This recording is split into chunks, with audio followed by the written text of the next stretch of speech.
Hello everyone and welcome to my kitchen. Today we're going to talk pineapples. Primarily we're going to be marrying fruits and vegetables. That's one of my favorite things to do, is pair up a fruit and a vegetable. So I think you're going to enjoy it. So let's get started. So first of all, we need to learn how to cut up a pineapple. So you can use this dish and you can certainly go and buy some canned pineapple. That's fine. You can actually buy it already cut up. But sometimes I just like to include a technique into our session. So maybe if you see them on sale for $2 for $4, you will think that is a fabulous deal and you might want to cut them up. What I like to do is cut it up and give half to my neighbor down the street because we share food all the time. So it's really pretty simple. What you're going to do is just take a super sharp knife, put your pineapple on its bottom.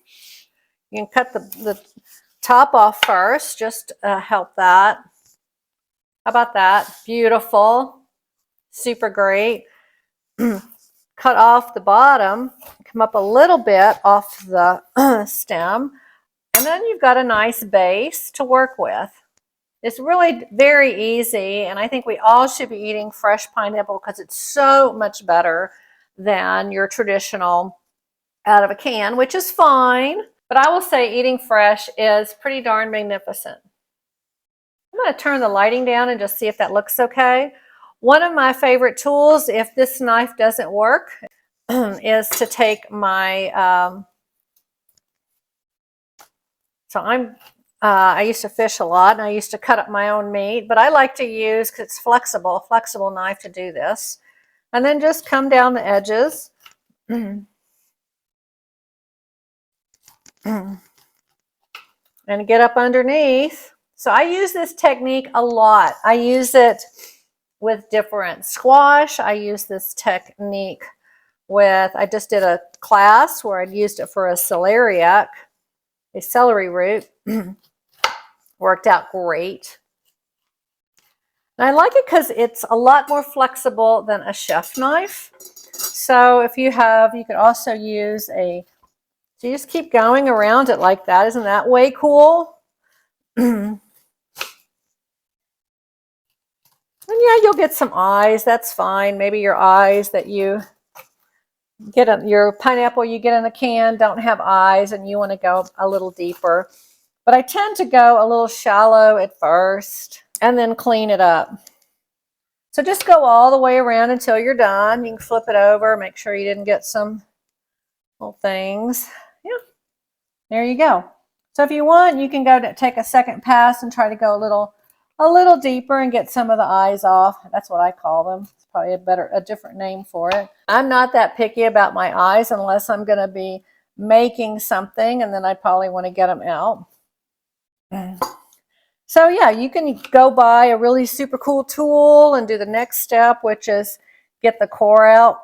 But after you have fresh pineapple, it's a world of difference, and you can't see you going and buying canned pineapple after this unless you just want rings to make a pineapple. I think it was a pineapple cake, upside down cake.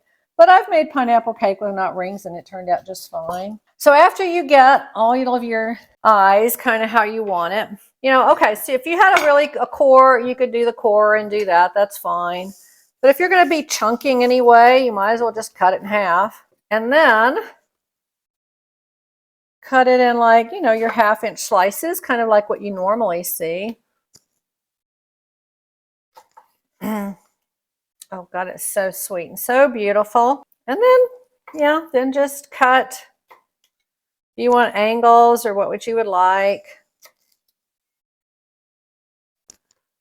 Just cut out the core after you cut it into your angle. Or if you needed you're doing some kind of presentation, you can get it. I was a little fast. You can get in there and just take it out. That's fine.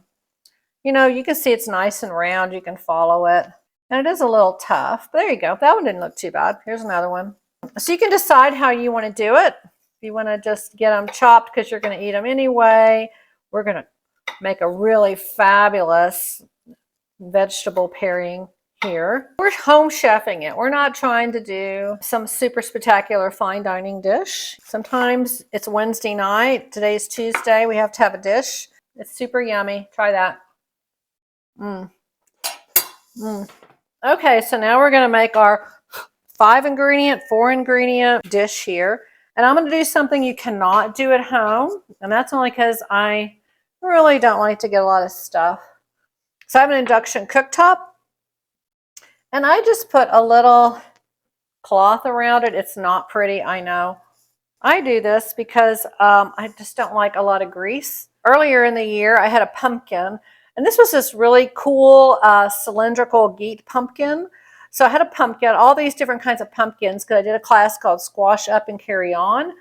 You can go out to learn it live and see it. So what we're going to do is we're just going to melt some butter. And I like cast iron for this project. May not need that much butter. I'm going to try to do it with half butter. You can do this with butternut squash. You can do this with kind of any kind of a vine crop, not zucchini. I wouldn't do that. We're going to melt the butter, and then we're just going to caramelize our pineapple. Let those sugars come through. We're just going to let this brown and caramelize and get yummy here. Again, do not do this at home if you have an electric cooktop or a gas stove, obviously. So we want it to get a little brown. Need to flip them over so they cook a little bit on the other side.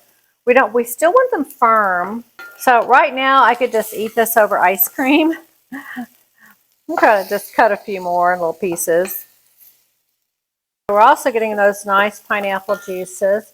Now we'll add in our cubes of pumpkin. And they're already cooked. Now I did not cook them to mush. This was a great pumpkin that I cooked and then I cubed and then I put in the freezer. So I always get excited when I can clean out the freezer as well. But I never waste, don't ever waste, little bits of leftovers. Put them up and then you can, what I call, merry dishes. And you get something really cool and interesting. So I'm going to let these sit. So total cooking time for this is going to be around 10 minutes. Okay, so once everything is just lightly browned and caramelized, just for some added color and depth of flavor, as you can see here. I'm going to add a little, I'm a beekeeper, so what beekeeper doesn't always add a drizzle of honey to their final project? So we'll add about a teaspoon of my super duper floral honey. I hate to brag on it, but it is good.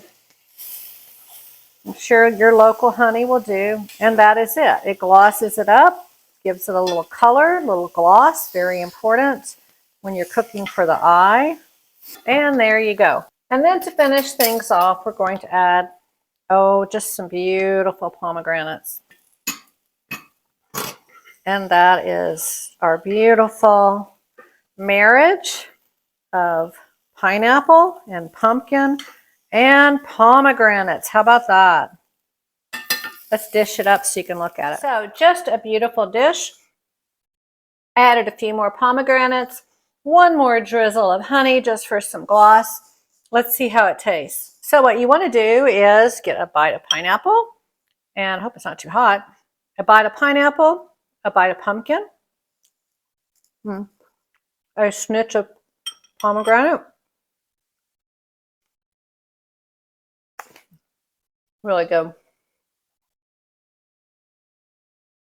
The other thing is,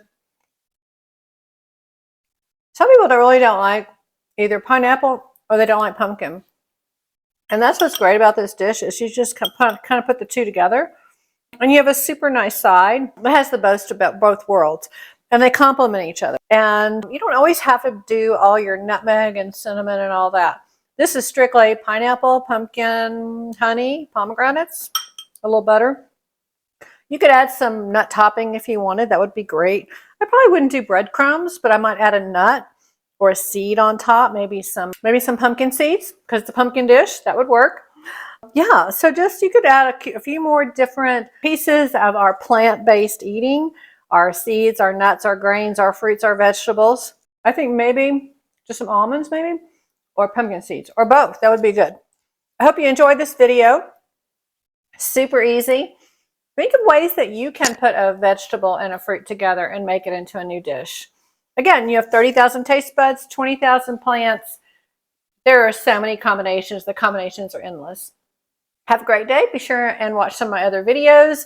Most popular right now tend to be the chanterelle mushrooms and how to cut an Atalfa mango. From today's video, you know how to cut a pineapple. So go out, have a great day, eat more plants, enjoy that pineapple.